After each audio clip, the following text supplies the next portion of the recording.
اللهم صل وسلم وبارك على سيدنا محمد خاتم النبيين سيد المرسلين وإمام المتقين وعلى آله وصحبه أجمعين ومن تبعهم بإحسان إلى يوم الدين. أما بعد، فإن أصدق الحديث كتاب الله وخير الحديث هدي محمد صلى الله عليه وسلم. Alhamdulillah, kita merafakkan setinggi syukuran kepada Allah Subhanahu wa taala dengan keizinan daripada Allah sama-sama dapat kita jumpa pada pagi ini. Dan ini kita baca kitab pada hadis yang ke-27 muka surat 112. An Abi Hurairah radhiyallahu anna Rasulullah sallallahu alaihi wasallam qala: Man qala la ilaha illallah wahdahu la syarika lah, lahul mulku wa lahul hamdu wa huwa ala kulli syai'in qadir, fi yawmin mi'atan marratin kanat lahu 'adala 'ashri riqabin wa kutibat lahu mi'atun hasanatin wa muhiyat anhu mi'atun sayyi'atin wa kanat lahu hirzan minasy syaitan yawmahu dhalika hatta yumassiya wa lam ya'ti ahadun bi afdala mimma jaa'a ila rajulun 'amila aktsara minhu. Daripada Abu Hurairah radhiyallahu an, sesungguhnya Rasulullah sallallahu alaihi wasallam telah bersabda, sesiapa yang mengatakan la ilaha illallah wahdahu la syarika lah, lahul mulku wa lahul hamdu wa huwa ala kulli syai'in qadir, tiada Tuhan melainkan Allah yang tiada sekutu baginya dan segala puji baginya. Dialah yang berkuasa di atas sesuatu. Sesiapa yang berzikir dengan lafaz tahlil seperti yang dinyatakan itu 100 kali pada setiap hari, ibarat dia memerdekakan 100 orang hamba dan dituliskan untuknya 100 kebajikan-kebajikan, serta dihapuskan 100 dosanya, juga menjadi tembok gangguan syaitan sepanjang hari. Tiada manusia boleh beribadah lebih baik daripada yang tersebut, kecuali dia berzikir tahlil lebih banyak daripadanya. Hadis yang ke-27 ni nak bawa kat kita satu amalan yang sangat baik yang perlu kita amal. Dalam kitab kita, dalam hadis-hadis yang sebelum ni ada satu riwayat hadis yang mana Nabi sebut kelebihan bagi orang yang menyebut kalimah tahlil ni. Tahlil ni secara asas dia, kalau kita tengok sari di bawah, dia tulislah dalam keterangan tu disebut asas tahlil tu adalah kalimah la ilaha illallah. Tu kalimah asas bagi tahlil. Dan yang kita sebut pagi ni la ilaha illallah wahdahu la syarika lah, lahul mulku wa lahul hamdu wa huwa ala kulli syai'in qadir. Yang tu pun salah satu daripada kalimah tahlil juga, salah satu daripada kalimah tahlil. Dan Nabi sebut dalam hadis sebelum ni yang kita baca dalam kitab kita ni, saya tak ingat hadis yang berapa, Nabi sebut siapa yang baca ni 10 kali selepas daripada sembahyang, maka Allah akan bagi kat dia 10 kebaikan, Allah akan angkat dia 10 kejahatan, dan Allah akan memberi perlindungan kat dia daripada subuh sampai ke maghrib. Dan jadi dia ada kelebihan yang tertentu. Sebab tu kita lepas sembahyang tu, kalau boleh kita jangan bangkit daripada tempat duduk, daripada sembahyang kita, kan? Sebab dalam hadis tu dia kata siapa yang lepas sembahyang dia kekal di tempat duduk dia tak batal wudu dan dia tak cakap dengan sama-sama, dia baca la ilaha illallah wahdahu la syarika lah, lahul mulku wa lahul hamdu wa huwa ala kulli syai'in qadir 10 kali, maka Allah akan bagi kat dia setiap satu kali dia baca 10 kebaikan, dan Allah akan jauh dia daripada 10 keburukan. Jadi kalau kita tak mengikut tu imam pun, tu imam baca slow katalah contohnya, ya. Sebab tu imam dia nak dia tak boleh baca laju-laju kan. So dia nak meraihkan semua orang. Kita pula ada kerja. Kan kita perlahan laju sikit. Kan tu imam baca relax kan. La ilaha illallah wahdahu la syarika lah. Dah perlahan laju la ilaha illallah. ala kulli syai'in qadir. Laju sikit. Tapi kita baca, jangan tinggal. Pasal apa? Yang ni jaminan Nabi. Dalam hadis ni pula kita tengok ada satu lagi riwayat yang menceritakan dekat kita, kalau siapa yang baca bukan 10 kali, tapi mi'atan marratin, dia baca 100 kali. Ya, dia baca mi'atan marratin, dia baca 100 kali setiap hari. Maka setiap pagi lah maksudnya, dia tiap hari dia baca 100 kali, maka la ilaha illallah wahdahu la syarika lah, lahul mulku wa lahul hamdu wa huwa ala kulli syai'in qadir. Dalam hadis ni sebut, yang pertama ibarat dia telah memerdekakan 100 orang hamba. Ya, kalau zaman dulu sahabat Nabi dia nak merdeka 100 orang hamba, dia nak kena nego dulu. Ya, nak merdeka satu hamba cukup nego. Ni hamba ni kalau nak merdeka dia berapa nak bayar? Itu kata 6 dirham contohnya, 10 dirham, 200 dirham contohnya, baru dia bayar dengan harga tersebut.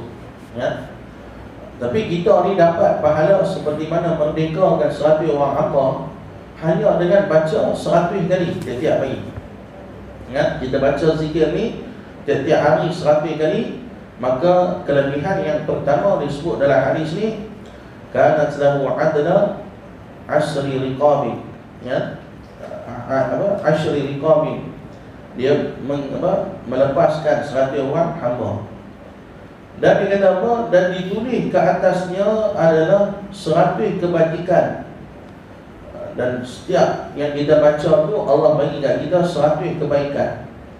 Kebaikan apa? Kita tak tahu. Kan, setiap hari kita hidup ni ada saja kita berdepan dengan bahaya dan kebaikan. Kan, kita baca 100 kali zikir ni pagi-pagi, tengok hari tu dapat kebaikan tu, dapat kebaikan ni, dapat berita gembira, dapat benda yang menyeronokkan kita dan sebagainya. Kan? Dan dihapuskan 100 dosa dia. Allah hapuskan 100 dosa. Ya? Maka ulama bincang hapus 100 dosa ni adalah dosa-dosa kecil. Ya, dosa-dosa kecil. Dan yang paling penting, wa kana lahu hirzan minasyaitan. Ya, antara kelebihannya adalah juga menjadikan tembok gangguan syaitan sepanjang hari. Makna kata orang yang baca zikir ni, maka dia tidak akan diganggu oleh syaitan. Sebab tu salah satu daripada ikhtiar orang yang terkena gangguan sihir adalah pagi-pagi ni kena baca zikir ni. Nah, sebab kita yakin dengan janji Nabi SAW. Kan, Nabi janji siapa yang baca la ilaha illallah wahdahu la syarika lah, lahul mulku wa lahul hamdu wa huwa ala kulli syai'in qadir, dia akan selamat menjadi tembok. Zikir tu akan menjadi tembok kepada orang yang baca tu supaya tak diganggu oleh syaitan sepanjang hari. Ni kadang-kadang kita tengok ada orang dia kena kacau dengan syaitan contohnya. Kan? Pergi singgah mana-mana ke, syaitan ikut balik. Kan? Malam tak boleh tidur, nampak kelibat dalam rumah lah, yang tu dah, yang ni lah, apa semua. Dia pun panggil ustaz kan. Ustaz pun baca, ustaz pun balik. Sehari syaitan tu belah, lepas ustaz belah, syaitan tu main balik. Kan? Syaitan tu main balik. Kan? Bersibah dia main balik. Mesti dia tengok, yang ni member tu. Kan? Dia ni pun hari-hari tak pernah zikir, tak pernah ingat dekat Allah Ta'ala. Kan? Hari-hari sibuk dengan dunia, kan? Sibuk dengan urusan kerja, kehidupan. Tak ada langsung masa dia nak duduk ustaz, dia nak zikir, tak ada. Kan? Bila dia dah masalah, dia cari ustaz. Dia dah masalah, dia pergi cari orang masjid. Lepas tu dah habis dah masalah dia pun dilupa. Kan? Dia buat tak tahu, dia tak ambil tahu tentang urusan agama, dia tak ambil tahu tentang kehidupan akhirat. Maka dia akan mudah diganggu oleh syaitan. Dan orang yang lagi kuat zikir, orang yang lebih banyak beribadah, lagi akan ditakuti oleh syaitan. Ya? Syaitan tak takut dekat apa? Ada orang dia dah malam tidur bawa buku Yasin bawa kepala. Abang tak mau bagi syaitan kacau. Tak, dia tak takut tenang. Terutama Quran 30 juzuk bawa bantai pun dia tak takut. Ulama kata syaitan hanya takut, jin dan syaitan hanya takut kepada dua jenis golongan. Dua benda yang akan menakutkan syaitan dan jin. Yang pertama, orang yang baca Quran. Yang pertama, orang yang baca Quran, bukan buku Yasin mau bantai. Yang buku Yasin mau bantai itu psikologi kita kan. Kan macam psikologi kita, buka lampu tu tak. Kan itu psikologi kita. Buku Yasin okeylah, steady lah sikit kan. Tidur ni berlapis kan buku Yasin kan. Tu kita dia, bukan syaitan dia. Jadi kita yang pertama, orang yang baca Quran, syaitan takut. Yang kedua, orang yang banyak beribadah kepada Allah Subhanahu wa ta'ala, syaitan takut dekat orang yang beriman, orang yang sangat kuat hubungan dia dengan Allah Subhanahu wa ta'ala, syaitan takut. Satu hari satu hamba Allah ni dia kena gangguan di rumah. Dia minta tolong kita pergi ruqyah. Dia cerita, Ustaz, saya beli yang ruqyah 24 jam. Ruqyah 24 jam kan, plug in saja, buka switch 24 jam dia baca Al-Quran. Dia kata, Ustaz, malam saya pasang tu, esok pagi saya tengok benda tu dilimpah dalam kolam. Kan, syaitan tak takut. Syaitan tahu ajar pun bukan hang yang baca. Hang pasang apa ni, plug in nya kan, dia jin tu takut, dia jin tu tak takut pun dia buka, dia cabut. Esok pagi dia tengok ada dalam toilet, dalam bola air. Lepas tu beli baru pula, pasang pula baru. Lepas 2-3 hari kawan tu tarik dilimpah ni dalam bola air. Sakat tengok jin tu. Ini jin zaman moden. Jin zaman moden, dia pun tak heran dengan benda ni. Jadi dia tak takut dengan cara kita buat macam tu. Dia hanya takut kalau kita sendiri yang baca Quran. Dan kalau kita sendiri yang jadi orang yang rajin beribadah, maka syaitan dan jin akan takut kepada manusia. Dan Nabi sebut zikir ini boleh menjadi tembok daripada gangguan syaitan sepanjang hari. Lepas tuan-tuan baca 100 hari, 100 kali tiap-tiap hari baca, tiba-tiba kena tak gangguan jin. Contohlah, kena tak gangguan apa syaitan ni. Dia kata, apa Ustaz? Hari tu Ustaz abang hantar hadis ni, kata baca 100 kali boleh jadi tembok. Lepas tu duk kena kaca. Oh, saya jadi tak percaya tu tak boleh tak percaya lah tu. Dan kalau berlaku juga kita diganggu oleh jin ataupun syaitan, boleh jadi yang tu ujian yang Allah Ta'ala tentukan atas diri kita, untuk menjadi fitnah kepada jin dan juga syaitan. Kita tengok apa yang dia nak sebut di sini. Asas tahlil ialah la ilaha illallah. Bila kita sebut nama tahlil, dia merujuk kepada la ilaha illallah. Tambahan selebihnya mengikut hadis Nabi SAW yang terdapat dalam pelbagai riwayat yang lain. Kelebihan pada lafaz bererti lebih fadilatnya.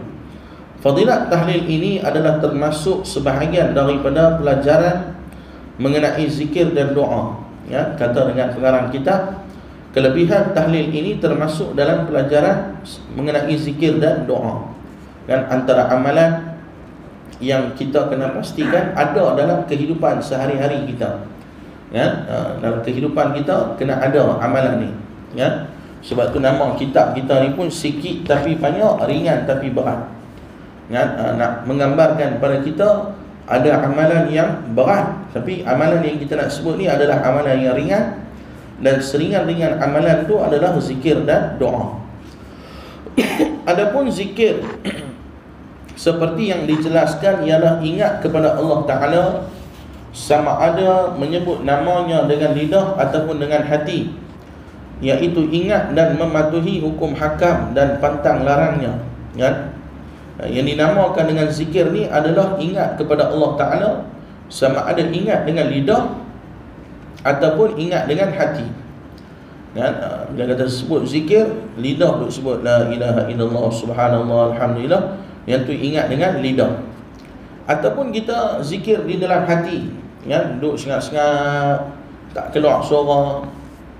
Ada orang dia pegang tasbih, dia sandak dekat tiang, dia zikir kuat, subhanallah, subhanallah, subhanallah, subhanallah, contoh. Tu zikir dengan suara. Ada orang dia zikir secara sir, secara pelan. Dia duduk sengat, dia zikir.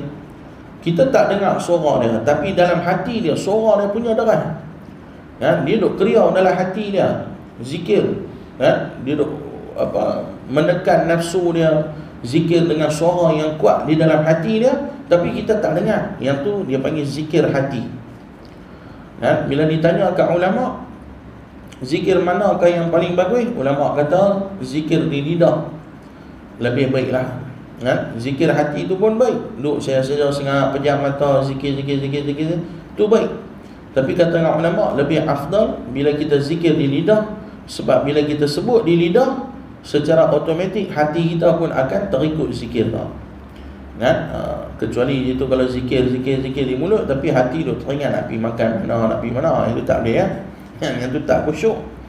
Tapi kalau kita zikir di lidah, selalunya hati kita akan terikut sama lah, dan akan terikut sama. Jadi ulama kata lebih baik zikir di lidah kita tu lebih baik. Walaupun tidak menafikan ada juga kelebihan yang tersendiri bagi orang yang zikir di hati dia. Dia kata apa? Termasuk dalam perbuatan zikir tu adalah salat adalah zikir. Manakala zikir pula ialah dalam bentuk keyakinan di hati. Misalnya seseorang hanya mendapatkan sesuatu yang halal dan meninggalkan perkara yang haram, juga bererti zikir kepada Allah Ta'ala. Termasuk dalam zikir adalah bila mana kita nak buat satu-satu benda, kita teringat, aku nak buat benda ni tak boleh buat dengan cara yang haram, aku kena buat dengan cara yang halal. Maka itu juga termasuk sebagai zikir kepada Allah Ta'ala. Kadang-kadang kita nak buat itu benda, tapi kita fikir, sekejap lagi aku buat benda ni salah pula, berdosa pula. Kadang-kadang kita nak, kadang-kadang orang mengata kita, contohnya kita kira nak lipat balik contoh dia salah orang Pulau Pinang, kata kat aku tiga kata balik kita tak bagi can tapi kadang-kadang kita dia ni kata aku macam lebih kurang, aku nak rasa macam nak jawab balik, tapi tak jawab hari tu, kita tak apa habis saya aku jawab, aku buat satu benda yang haram, aku dah buat bagi dia sakit hati, yang tu pun termasuk sebagai zikir kau. Sebab apa? Sebab mengingatkan kita untuk meninggalkan perkara yang haram, kerana ada relation dengan Allah Ta'ala. Kalau aku buat ni, Allah marah kat aku, yang tu termasuk dalam zikir. Dan pagi ni kita duduk dalam kuliah subuh pun dinamakan dengan majlis zikrullah. Kita tak sebut pun 100 kali la ilaha illallah ni mah. Tapi kita duk baca hadis yang membawa kita untuk mengingat kepada Allah Subhanahu wa Ta'ala, maka itu juga dinamakan dengan majlis zikrullah. Bertahlil dikira berwirid dengan menyebut la ilaha illallah, tetapi zikir tidak semestinya wirid. Bertahlil sebagaimana yang Nabi lakukan, bahkan para Nabi terdahulu juga, selain mendapat pahala, malah mendapat beberapa kelebihan berdasarkan hadis Nabi di atas. Jika hendak cari lebih tinggi martabat dan lebih banyak pahalanya, tiada yang lebih daripada wirid la ilaha illallah wahdahu la syarikalah. Yang ini adalah satu zikir yang amat tinggi martabatnya. Sebab apa? Sebab kita duk sebut la ilaha illallah wahdahu la syarikalah. Maksudnya apa? Tiada Tuhan melainkan Allah, yang tiada sekutu baginya dan segala puji baginya. Allah ni tak ada sekutu. Sebab tu kita diperintah supaya tidak mensyirikkan Allah. Kita takut zaman now ni ramai orang yang kadang-kadang terjatuh kepada syirik. Nabi sebut dah dalam hadis, Nabi kata yang Nabi takutkan bukan syirik yang besar. Syirik yang besar ni dia menduakan Allah Subhanahu wa Ta'ala. Dia sembah benda lain selain daripada Allah. Itu syirik yang besar. Tapi yang Nabi takut syirik yang kecil-kecil. Syirik sombong, riya, sum'ah, ujub, itu semua boleh termasuk kepada perbuatan syirik.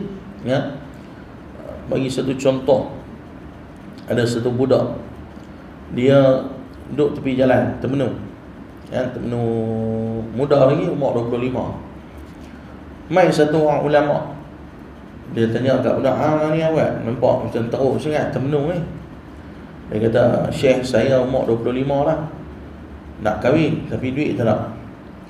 Syekh kata hang susah apa? Tak ada pening kepala. Di hujung kampung ni ada satu berhala.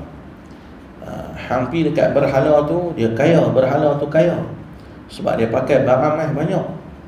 Kan? Ada dekat leher, ada rantai mai, ada gelang, ada tu, macam-macam barang mai ada kat dia. Dan dia berhala yang besar. Hang pi dekat dia, dia kaya. Bawah-bawah kaki dia semua duit shilling penuh. Shilling mai. Hang pi kat dia, hang pi minta duit sikit. Lepas tu duit tu hang ambil, hang buat bekalan untuk hang kahwin. Budak ni kata apa? Hang gila ke apa? Hang satu orang ulama. Lepas tu hang suruh aku pergi sembah berhala minta duit. Syekh tu kata, bagus. Hang orang yang beriman. Hang orang yang beriman. Bagus ya. Pasal bila aku bagi solution, suruh pergi minta kat berhala, hang tak mau. Bermaksud hang tidak mensyirikkan Allah. Okey, lah ni aku bagi solution yang kedua. Solution yang kedua, hang pergi dekat berhala tu sehari malam, waktu orang pun tak ada, hang pergi curi barang mas dia. Ya, hang ambil lah gelang mas dia, rantai mas dia, duit shilling ada kat kaki ke. Lepas tu hang ambil barang-barang mas tu, hang pergi pajak gadai apa ke, hang pergi gadai. Lepas hang dah gadai, hang ambil duit tu, hang pakai untuk kahwin. Syekh tu kata. Tu budak tu kata, yang tu kalau good idea, yang tu bagus. Ya. Pergi minta tak mau, nak pergi balai barang mas tu, pergi jual kan, yang tu good idea. Kan? Kalau macam tu aku boleh kahwin kan? Kan? Tak apa, malam ni aku buat kerja. Syekh tu kata yang tu pun syirik juga. Kan? Yang tu pun syirik juga. Bukan pergi sembah dia minta yang syirik. Hang nak pergi curi barang mas tu, hang rasa dengan hang dapat barang mas tu baru hang boleh kahwin, baru hang boleh hidup, baru boleh hilang hang daripada kesusahan. Yang tu pun syirik juga. Pasal hang tak minta dekat Allah dulu. Pasal hang tak minta, ya Allah, bukakanlah rezeki aku, ya Allah, bukalah seluruh jalan kat aku. Pasal hang tak minta kat Allah. Pasal hang masih yakin dengan adanya mas tu baru hang boleh kahwin. Kan? Maka itu juga termasuk sebagai syirik, kata dengan ulama. Kan? Sebab tu kita takut kan, kadang-kadang ada orang yang bercakap kan, aku kena duit tak ada ni, kalau mampu lah aku.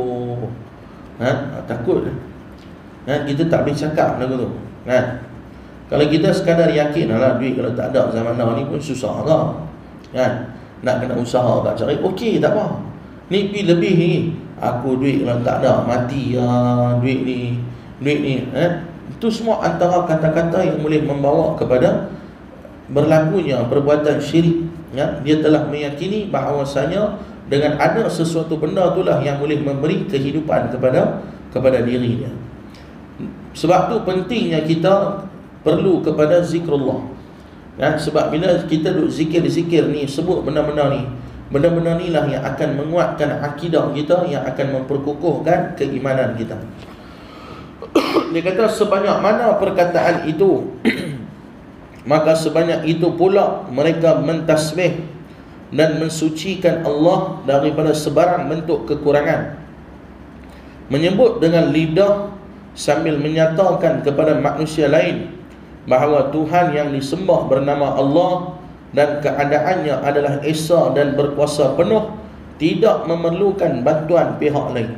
Kan? Allah Ta'ala ni berkuasa, tak ada sekutu. Kan? Tak ada rakan sekerja, tak ada rakan sejawat, tak ada. Kan? Tak ada orang nombor dua, okey hang ni aku tak boleh bertugas, kena ada orang nombor dua backup aku, tak ada. Kan? Negara kita kalau Perdana Menteri tak boleh nak duduk dalam negara, dilantiknya timbalan Perdana Menteri sebagai pemangku. Kan? Hang tolong Syed uruskan urusan yang tak boleh aku urus. Sebab apa? Sebab kita manusia memerlukan kepada bantuan dan pertolongan daripada orang yang duduk di keliling-keliling.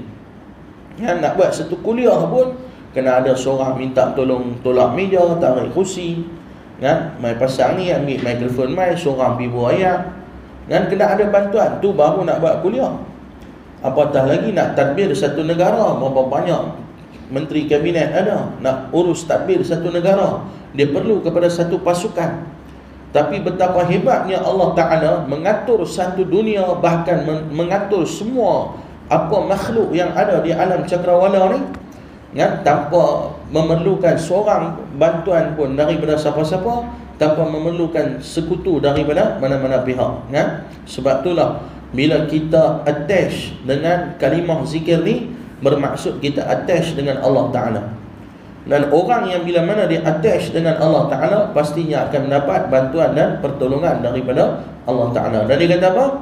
Allah Subhanahu Wa Ta'ala yang menghidupkan dan mematikan segala makhluk di dalam genggamannya. Begitu juga segala kebajikan dan setiap perkara ciptaannya, dialah yang berkuasa penuh di atasnya. Ya? Dia kata bila kita sebut kalimah ni, kita juga meyakini bahawasanya Allah lah yang menghidupkan dan mematikan segala makhluk dia. Dan segala kebajikan dan setiap perkara ciptaannya, Allah Ta'ala lah yang mempunyai kuasa mutlak, kuasa mutlak di atasnya. Manusia dalam keadaan apa jua pun diberi peluang sepenuhnya untuk memujinya yang maha mulia dan yang maha kuasa, sama ada sedang duduk atau berdiri atau berjalan maupun memandu kenderaan menuju sesuatu destinasi.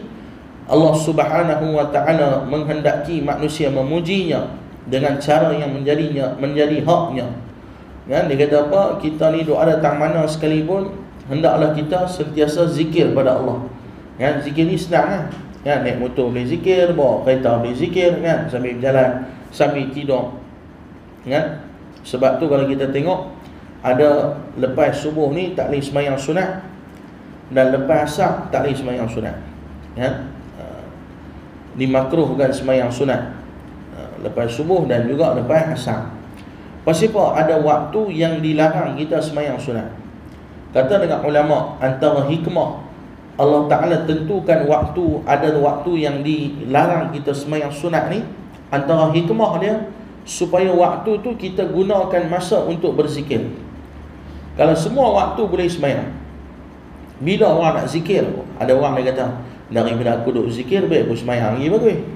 Setengah orang dia akan ada fikir macam tu kan, baik aku sembahyang lagi bagus, sembahyang besar daripada zikiran. Jadi dia akan sembahyang. Jadi hikmah Allah jadikan ada waktu yang dimakruhkan zikir, dimakruhkan sembahyang ataupun diharamkan sembahyang, adalah supaya masa tu kita gunakan untuk berzikir kepada Allah Subhanahu Wa Ta'ala. Jadi the best time untuk zikir adalah lepas subuh dan lepas asar. Kan, lepas subuh dan juga lepas asar. Kan, kalau boleh dalam kehidupan seharian kita, pastikan dua waktu ni, lepas subuh dan lepas asar, ada waktu kita zikir. Kan, ada waktu kita zikir. Kan, sebab itu hikmah dimakruhkan sembahyang pada dua waktu. Kan? Dan dia kata apa? Allah Ta'ala menghendaki manusia memujinya dengan cara yang menjadi haknya. Dia amat murka jika manusia memuji dan mengampu sesama manusia. Dan hari orang dia tak memuji Allah Ta'ala, tapi dia puji sama-sama manusia. Kan? Dia puji orang tu bahkan kadang-kadang melampau, gila-gila mejek. Kan, pekerja kalau buat apa ni event, nak angkat bos ni kan, dia punya jet bos dia gila-gila kan, mesti kan bagi macam-macam hadiah. Pasal apa? Depa buat benda tu sebab depa harap ada balasan daripada bos. Kan? Dia puji pemimpin yang dia sayang luar biasa.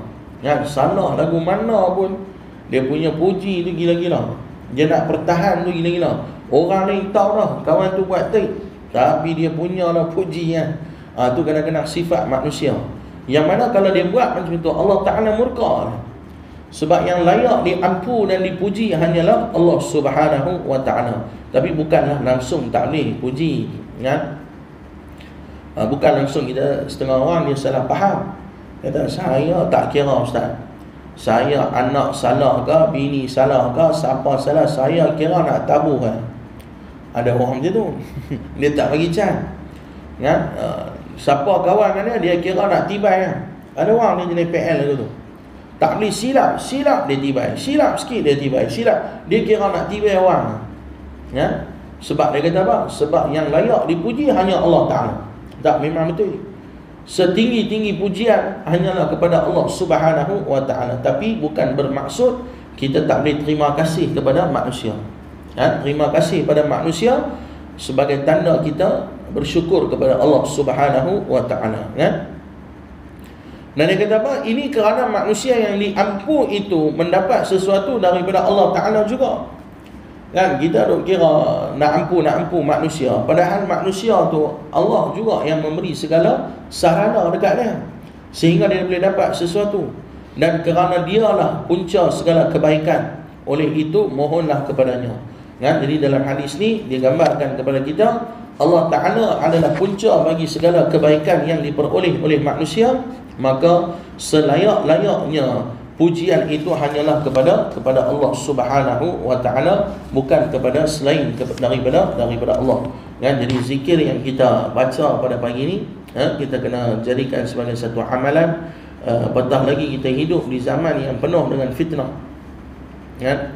Hidup di zaman yang penuh dengan fitnah ni, maka lebih kuatlah kita kena memperkukuhkan keimanan kita dengan zikir-zikir macam ni. Kan? Kalau boleh 100 kali itu kita baca lah. Saya ingat kalau 100 kali ni kita baca ni, tak sampai kot 20 minit kan. Rasanya tak sampai kot kan. 20 minit tak sampai. Ingat 10-15 minit habis kot kan. 10-15 minit habis kan. Bukannya lama pun kan. Jadi bahkan ini adalah satu zikir yang warid daripada Nabi SAW kan. Sangat baik kalau kita dapat amalkan. Ulama dia anjurkan kita baca pagi waktu subuh. Kan? Dia anjurkan kita baca pagi pada waktu subuh zikir ni lah. Kan? Jadi kalau kita boleh amalkan, insya-Allah mudah-mudahan kita dapat manfaat daripada hadis yang kita baca pada pagi ni. Yang baik daripada Allah, kelemahan kekurangan berpunca dari diri saya sendiri, mohon ampun dan maaf. Saya kira cukup setakat tu pada pagi ni. Kita baca doa sikit. A'udzubillahi samil alim minasyaitonir rajim. Bismillahirrahmanirrahim. Alhamdulillah rabbil alamin, wassalatu wassalamu ala asyrafil anbiya'i wal mursalin wa ala alihi washabbihi ajma'in. Allahumma inna nas'aluka salamatan fid din wa 'afiyatan fil jasad wa ziyadatan fil 'ilmi wa barakatan fil rizqi wa taubatan qabla al maut wa rahmatan 'inda al maut wa maghfiratan ba'da al maut. Allahumma hawwin 'alaina fi sakaratil maut والنجاة من النار وأعف عنا الحساب. ربنا آتنا في الدنيا حسنة وفي الآخرة حسنة وقنا عذاب النار. صلى الله عليه وسلم سيدنا محمد وعلى آله وصحبه أجمعين. سبحان ربك رب العزة عما يصفون والسلام على المرسلين والحمد لله رب العالمين. تقبل الله منكم إنا ومنكم تقبل يا كريم. أقول قولي هذا وأستغفر الله العظيم. السلام عليكم ورحمة الله وبركاته.